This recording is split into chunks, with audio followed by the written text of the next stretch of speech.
inJoypreneurs, for today's video, gagawa tayo ng 5 easy, affordable, and delicious coffee recipes using inJoy powders. So without further ado, let's start!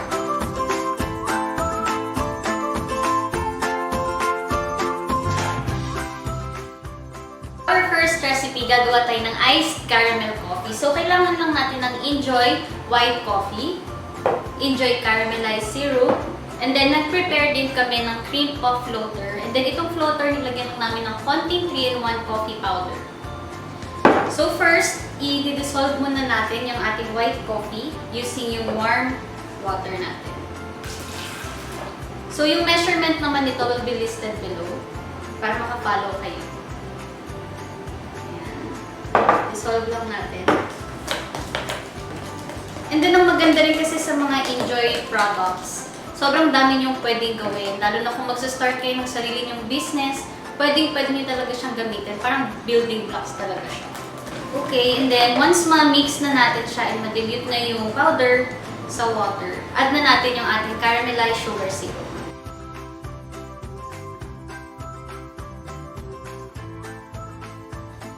Okay, so lagyan na natin ng ice.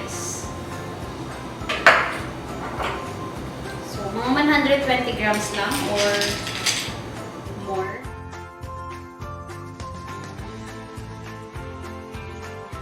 And then, add na natin yung ating fresh milk. Any brand ng fresh milk, okay lang, walang problem. Then, hindi lang natin siya masyadong pupunuin.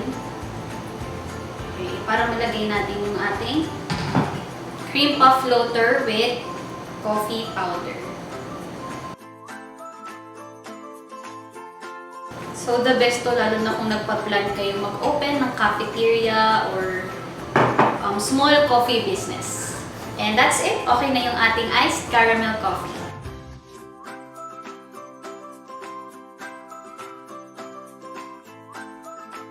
So, for our second recipe, gagawa naman tayo ng banoffee shake using inJoy 3-in-1 coffee powder. So, of course, for our ingredients, gagamit tayo ng inJoy 3-in-1 coffee powder.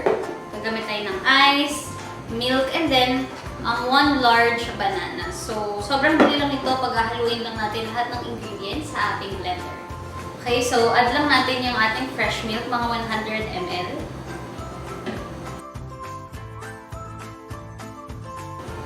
And then, add na natin yung ating 3-in-1 coffee powder.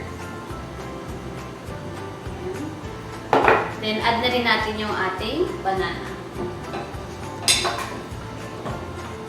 Then, of course, yung ating ice. Okay, blend natin.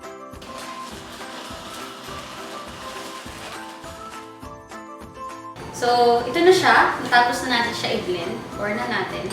And then, syempre, nasa sa inyo din po kung gusto nyo dagdagan ng toppings like fun wrap or floater.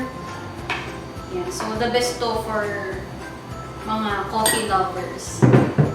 And that's it at our banoffee coffee.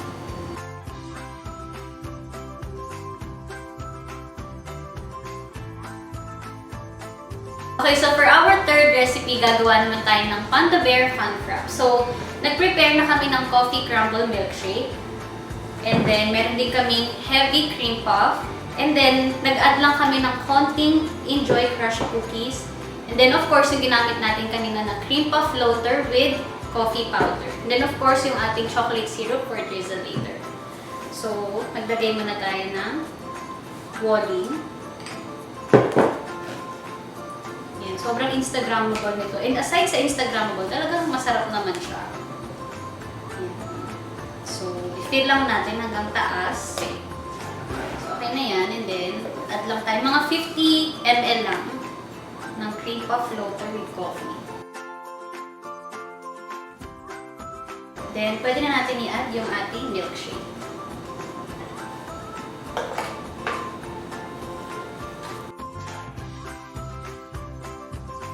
So, hindi natin siya masyadong pupunuin since maglalagay pa tayo ng whipped cream. So, mag-add na tayo ng fun wrap whipped cream.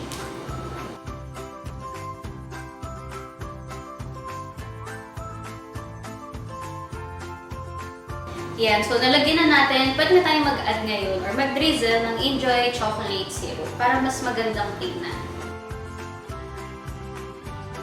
And then, nasa sa inyo rin kung gusto nyo mag-add ng nuts or cookies, ganyan. So, ayan na. Okay na po yung ating Panda Bear Fun Frap.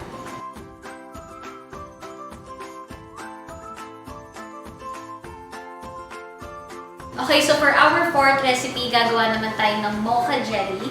And nag-prepare na rin kami ng aming mocha milkshake. And itong mocha milkshake namin, isa siya sa mga bestseller na flavor, lalo na sa milkshake range namin. And aside from this, gagamit din tayo ng choco droplets, inJoy flavored gulaman, and then of course yung ating chocolate syrup. So transfer na natin yung ating gulaman sa ating cup. Kahit mga 120 grams lang din. Then, add na natin yung ating milkshake.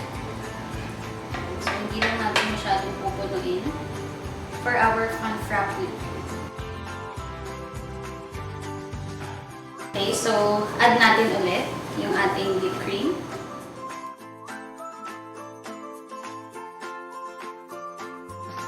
Ayan, so na-add na natin yung ating fun frap. Ngayon, mag-drizzle naman tayo ng chocolate syrup. So, iba talaga yung nabibigay na itsura guys kapag may syrup. So, iba yung dating niya. So, now, pwede tayo mag-add ng choco droplets.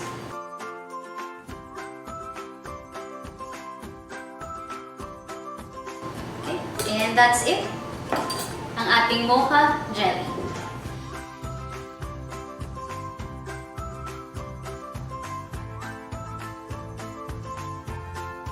For our fifth and final recipe, gagawa naman tayo ng iced mocha. So, isa yung iced mocha sa pinaka-in-demand na recipe, lalo na kung may coffee shop ka. So, ano ba yung kailangan natin? Kailangan lang natin ng inJoy 3-in-1 bento powder, milk, water, and then of course, yung ginamit ulit natin kanina na cream puff floater with coffee. So, mix lang natin yung powder, and then water. So, dissolve muna natin siya.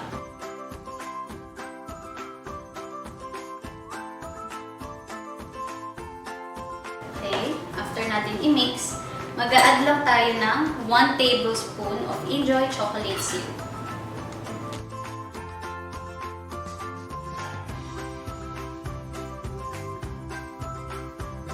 Okay, and then mix lang ulit natin siya.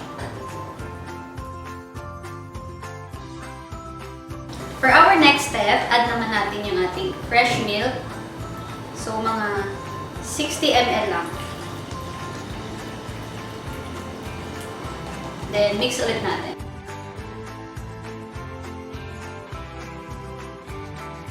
And, add na natin yung ating ice.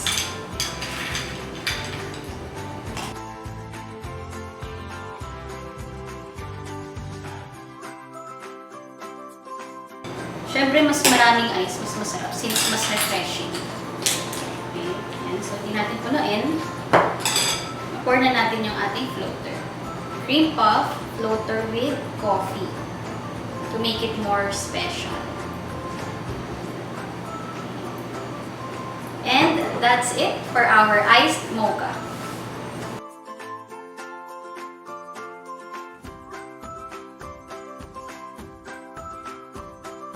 And that's it for our 5 coffee recipe ideas na pwedeng-pwede nyo i-add sa inyong business. Ang dami nyo rin pwedeng gawin or ang dami nyo rin pwedeng i-mix and match, lalong-lalo na sa ating coffee range. So comment below your favorite recipe.